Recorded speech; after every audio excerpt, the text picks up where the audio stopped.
what are your wishes for the new King and Queen? I wish for the King and Queen to have a long and glorious reign, for them to unify the country.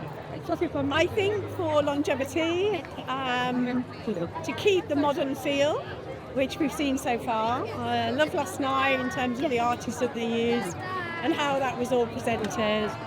And yeah, lots of love and happiness. No, my wishes are for a reasonably long life for the King and Queen. There we go. One of my wishes for the new King and Queen, that they get accepted and continue to do a lot of the work they've already been doing. Yeah. That they have a long and happy life, and that they inspire others to serve as well as they're doing. Yeah. I hope that they can enjoy it, and I hope that they can appreciate what an amazing and diverse and interesting country we live in. No, and him. You or the red dot? No, in there. Yeah. Yes. So what do you love about the thing? History and community.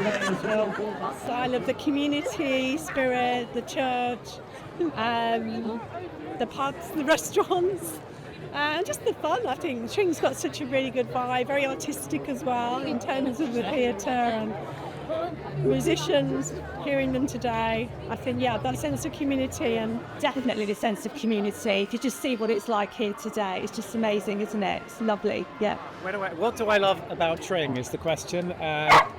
What is there not to love about Tring? You wander around these wonderful events. Everybody's really, really nice. It's a very special place. Let's keep quiet about it. Everything really, peaceful, and it just, when you come in like today, it feels like you're all in a family. So it's quite... I'm a bit biased because I've been here since Fry's Walk was built, so the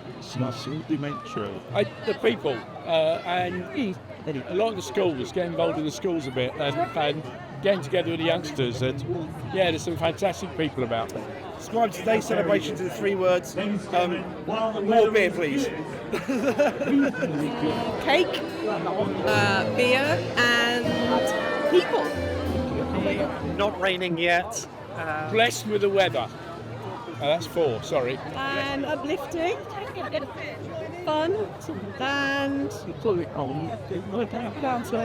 an honest day. Real honest people out for a good time.